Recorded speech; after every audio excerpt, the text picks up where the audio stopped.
Hello listeners, English with P के sir में आपका स्वागत है।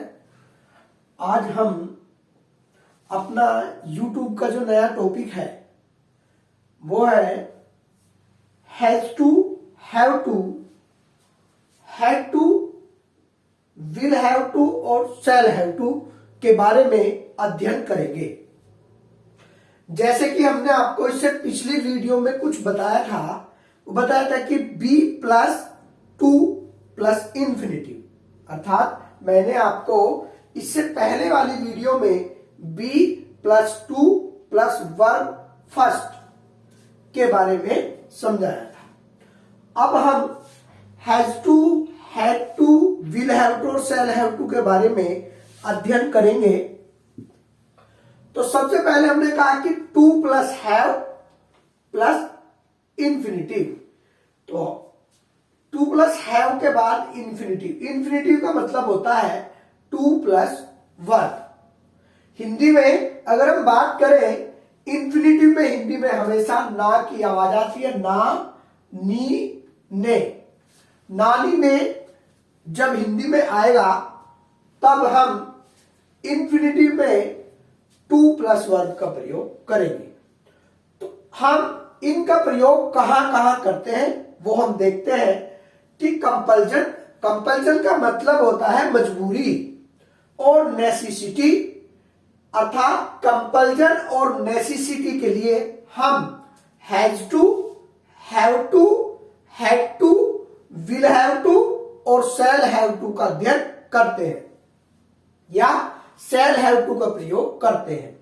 और उसने ये भी बात बताई है कि कंपल्जन और नेसेसिटी का प्रयोग मस्ट में भी किया जाता है, अर्थात हम कह सकते हैं कि has to, have to, had to के स्थान पर हम जो है मस्ट का प्रयोग भी कर सकते हैं, लेकिन हमें मस्ट का प्रयोग हैड टू के स्थान पर नहीं करना है। ये भी आप ध्यान रखें कि जो मस्ट है, मस्ट का प्रयोग हैड टू के स्थान पर नहीं करना है, क्योंकि हैड टू अपने आप में ही पास्ट होता है। तो इसलिए लिसनर ये आप ध्यान रखें कि हमें कभी भी जो मस्ट है, मस्ट का पास्ट में जो हैड टू का प्रयोग जो करेंगे उसमें हमें वहां पे मस्ट का प्रयोग नहीं करना है, अर्थात पास्ट में हैड टू के स्थान पर हमें मस्ट का प्रयोग नहीं करना है। तो हम देखते हैं कि कभी कभी हैज, हैव टू के लिए नीड का प्रयोग भी कर देते हैं। अभी तो हमने बताया कि हम मस्ट का प्रयोग कर देते हैं, अब यहां पे हमने बताया कि नीड का प्रयोग भी कर देते हैं। उसके बाद हमने यहां पे थर्ड वाले में ये बताया कि be plus to plus verb की फर्स्ट फॉर्म का भी प्रयोग कर देते हैं। तो लिसनर अब हम देखते हैं कि हमने कहां कहां ये बताया। एक तो मस्ट के साथ, अर्थात मस्ट के स्थान पर कब, जब सेंटेंस में कंपल्जन और नेसेसिटी दिया गया हो, या फिर उसने कहा कि नीड के स्थान पर भी हम हैज टू, हैव टू का प्रयोग कर देते हैं। फिर उसने बताया कि be plus to plus verb first के स्थान पर भी हम हैज टू, हैव टू का प्रयोग कर देते हैं। तो हम इसकी थोड़ी पहचान देख लेते हैं। चाहे सेंटेंस में कोई से में भी प्रयोग हो रहा हो मस्ट में, लेकिन हमें हिंदी में जो पहचान मिलेगी हम उसमें बहुत आसानी से पहचान सकते हैं कि हमें क्या प्रयोग करना है। तो जैसे हमने कहा कि प्रेजेंट में तो वर्ब में ना प्लस पढ़ती है, नी पढ़ते हैं या ने पढ़ते हैं, और पास्ट में ना पढ़ता था या ना पढ़ा, या नी पढ़ी या नी पढ़ती थी। फ्यूचर में वर्ब में नी पढ़ेगी, ना पढ़ेगा और ने पढ़ेगा। आप देख लेते हैं कि इसके जो रूल है, यहां पे हमारा हैज, हैव के साथ टू, यहां पे हैड के साथ टू, और यहां पे हमारा विल हैव और शैल हैव के साथ टू। जैसे कि हम जानते हैं कि आई, वी के साथ हम शैल का प्रयोग करते हैं, तो ऐसी हमें यहां पे करना है। अब हम देखते हैं कुछ एग्जांपल्स हैं इसके, जिससे आपको थोड़ा क्लियर होगा कि हम has to, have to, will have to और शैल हैव टू का प्रयोग कहां करते हैं। तो पहला सेंटेंस है हमें पैदल जाना पड़ता है। तो लिसनर देखिए वर्ब हमारी क्या है, जाना।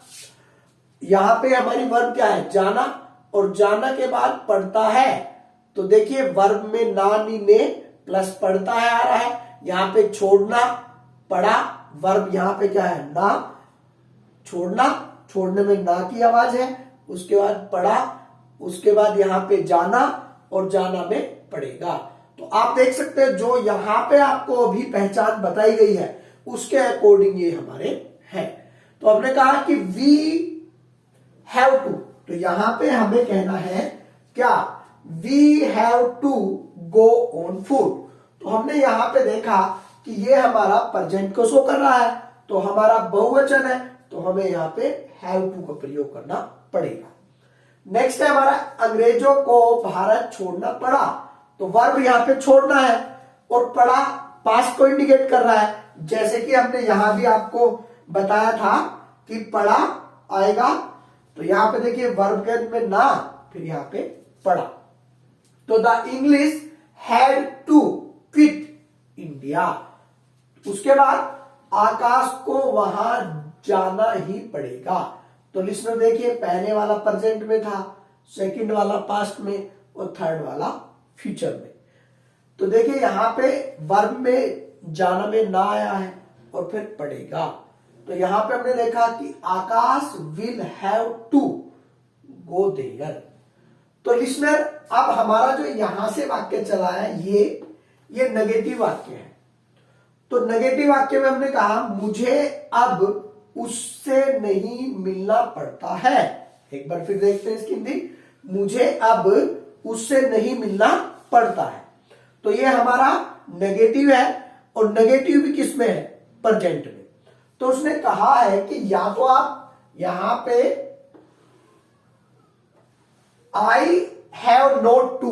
तो देखिए लिसनर जब भी हमें नोट लगाना है तो हैज हैव या हैड इन टू के बीच में लगाना है, इन दोनों के बीच में हमें नोट का प्रयोग करना है। अगर हमने ये नहीं लगाया तो नीड नोट का भी प्रयोग आप कर सकते हो, जैसे कि आपको यहां पे अभी बताया गया था। अभी जो आपने ये वाक्य शुरुआत वाले वाक्य की, ये 3 वाक्य है, ये नेसेसिटी और कंपल्जन में थे। अब जो आपने वाक्य क्या है, ये नेगेटिव वाला, वो नीड के स्थान पे, नीड। तो यहां पे उसने कहा कि नीड के लिए हमने यहां पे किया है, या तो आप हैव नोट टू का प्रयोग कर दो, या फिर आप नीड नोट का प्रयोग कर दो। दोनों में से कोई सा भी प्रयोग कर सकते हैं, दोनों सही है। लेकिन जब हिंदी की पहचान ये आती है तो हमें इसी का ही प्रयोग करना चाहिए। और लिसनर हमने कहा कि नेगेटिव और इंट्रोगेटिव में डू डज डिड के साथ, ये इंपॉर्टेंट है, इसको जरा ध्यान से देखें, डू डज डिड के साथ हैव टू का प्रयोग भी कर सकते हैं। अर्थात नेगेटिव में अगर हमें ये दोनों भी प्रयोग नहीं करने और डू डज डिड प्रयोग करना है तो हमें हैव टू का प्रयोग अपने पास से करना पड़ेगा।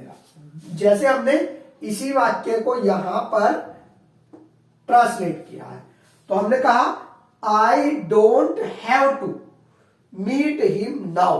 तो अब हमने यहां पे देखा कि हमने यहां पे हैव का भी प्रयोग नहीं किया और नीड का भी नहीं किया, हमने किसका किया, डू का। तो अभी आपको बताया गया था कि डू डज डिड अगर नेगेटिव या इंट्रोगेटिव में आए तो हम हैव टू से पहले डू डज डिड का भी प्रयोग कर सकते हैं। जैसे हमने नेक्स्ट सेंटेंस में कहा है, अनिका को प्रत्येक शाम क्यों पढ़ाई करनी पड़ती है। तो यहां पे आप देख सकते हैं लिसनर, करनी पड़ती है, तो यहां पे वर्ब हमारी क्या है, पढ़ाई करना, और करनी में ना की आवाज आई है, नी की, फिर पढ़ती है तो हमारा इसी को इंडिकेट कर रहा है, प्रेजेंट को। तो अब हमने इस सेंटेंस को 2 तरीके से किया है, एक तो हैज टू के माध्यम से किया है और दूसरा हमने डज के माध्यम से, जो अभी यहां पे आपको समझाया गया है। जैसे why has Anika to study every evening. तो यहां पे अगर हम कहें, अगर हमें हैज का प्रयोग नहीं करना है, डू डज का प्रयोग करना है, तो हमें क्या करना होगा, why does Anika have to, यहां पे हमने किसका प्रयोग किया है, have to study every evening. तो यहां पे आप देख सकते हो कि हमने एक ही वाक्य को दो प्रकार से बनाया है। पहले तो हमने हैज टू का प्रयोग किया और दूसरे में हमने डज हैव टू का प्रयोग किया। तो लिसनर एक बात ध्यान रखें, जब भी आप नेगेटिव और इंट्रोगेटिव में डू डज लगाएं, डू डज डिड, तो उनके साथ हमेशा हैव टू का ही प्रयोग करें। वहां पे आप कभी भी हैज टू या हैड टू का प्रयोग न करें। वहां पे हमें हैड टू और हैज टू का प्रयोग नहीं करना है। जब भी हमारा हैव टू से पहले डू डज डिड आ जाए तो हमें उसके तुरंत बाद हैव टू का ही प्रयोग करें। तो देखो हमने यहां पे डज लगाया, यहां पे फिर भी हमने हैव टू का प्रयोग किया है। ठीक है, ऐसे यहां पे हमने डू नॉट लगाया था या डोंट लगाया था तो भी हमने हैव टू का ही प्रयोग किया था। अब हम नेक्स्ट सेंटेंस देखते हैं, मुझे कल अपनी फीस जमा करनी थी। तो लिसनर इससे पहले जो हमारा चैप्टर टॉपिक हुआ था वो था is to, am to, are to, was to और वर टू। और वहां पे मैंने आपको पिछले लेक्चर में अर्थात is to, am to, are to वाले में ये बताया था कि अगर अंत में ना था, नीति या नेह आ सकता है तो भी हम हैज टू, हैव टू का प्रयोग कर देते हैं। जैसे कि मैंने यहां पे लिखा भी है कि be plus to plus verb की फर्स्ट फॉर्म के स्थान पर कहीं कहीं पर हैज, हैव टू का प्रयोग कर देते हैं। तो जैसे हमने यहां पे क्या है, आई वॉज टू, या तो आप वॉज टू का प्रयोग कर दो या आप हैड टू का प्रयोग कर दो, दोनों के दोनों करेक्ट है। लेकिन अगर हम बात हिंदी की करते हैं तो देखिए इसमें तो इंटेंशन है। अगर हम वॉज टू वाले में बात करें तो यहां पे इंटेंशन मतलब उसका इरादा है, जबकि हैड टू में बात करें तो कंपल्जन है। और कंपल्जन मीन्स मजबूरी, कि वाज टू का प्रयोग करेंगे तो इंटेंशन को शो करेगा और हैड टू का प्रयोग करेंगे तो हमारा कंपल्जन को शो कर देगा, अर्थात मजबूरी को शो कर देगा। हालांकि हम एक दूसरे के स्थान पे इन्हें हम यूज कर देते हैं। Is to, am to, are to, was to, were to के स्थान पर हम हैज टू, हैव टू का प्रयोग कर देते हैं। कहीं कहीं पर ये चीजें हमें देखने को मिलती भी है। अब लिसनर हमने कहा है कि हैज, हैव टू के स्थान पर ये थोड़ा अलग है। देखो ये एग्जाम्पल तो 6-7 है, लेकिन 6-7 में भी सारे के जो पॉइंट्स है वो सब अलग अलग है, तो इसलिए आप ध्यान से समझे इस बात को। हमने यहां पे क्या कि हैज टू और हैव टू के स्थान पर कभी कभी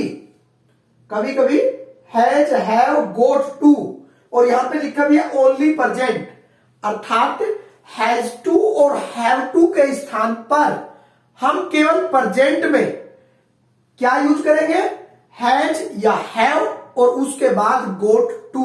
एक बार और देखते हैं कि हैज, हैव टू के स्थान पर कभी कभी हैज, हैव, गोट टू, केवल किसमें, प्रेजेंट में।